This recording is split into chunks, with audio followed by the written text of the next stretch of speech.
ലോക പരിസ്ഥിതി ദിനാചരണത്തിന്റെ ഭാഗമായി പുന്നപ്ര തെക്ക് പഞ്ചായത്ത് CYMA UP സ്കൂളിൽ പച്ചത്തുരുത്ത് പദ്ധതിക്ക് തുടക്കമായി.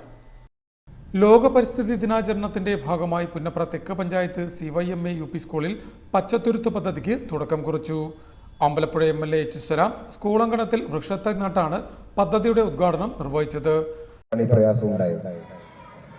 ആലപ്പുഴയിലെ ഏറ്റവും പ്രധാനപ്പെട്ട കായലാണ് വേമ്പനാട് കായൽ. ഒരുപാട് പാട്ട് വേമ്പനാട് കായലിനെ കുറിച്ചുണ്ട്. നമുക്ക് ആലപ്പുഴയെ കുറിച്ച് പറയുമ്പോൾ അല്ലെങ്കിൽ വിദേശികളൊക്കെ ഉള്ള ആൾക്കാർ വരുന്നതിന്റെ പ്രധാനപ്പെട്ട ആകർഷണം എന്ന് പറയുന്നത് നമ്മുടെ ജലാശയങ്ങളും പാടശേഖരങ്ങളും പിന്നെ നമ്മുടെ കടലോരവും എല്ലാമാണ്. ആ വേമ്പനാട് കായലിനെ കുറിച്ചിട്ട് കുഫോസ് നമ്മുടെ ഫിഷറീസ് സർവകലാശാലയിലെ ഒരു പഠന റിപ്പോർട്ടുണ്ട് അവർ നടത്തിയത്.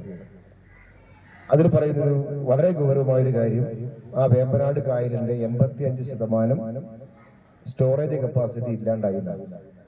വെള്ളം സംഭരിക്കാനുള്ള ശേഷി 85% കുറഞ്ഞു. എന്നുവെച്ചാൽ വെറും 15% മാത്രമേ അവിടെ ഇപ്പോൾ പറ്റുന്നുള്ളൂ എന്നുള്ളതാണ്.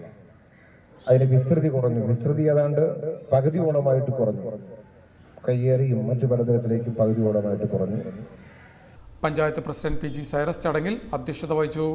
അംഗങ്ങളായ ഗീതാ ബാബു, സീനത്ത് സുൽഫിക്കർ, കൃഷി ഓഫീസർ നീരജ ലിത, ബിബിന, സ്കൂൾ പ്രഥമാധ്യാപിക ലിൻസി തോമസ്, പഞ്ചായത്ത് അസിസ്റ്റന്റ് സെക്രട്ടറി ജോഷി സെബാസ്റ്റ്യൻ എന്നിവർ ചടങ്ങിൽ സംബന്ധിച്ചു.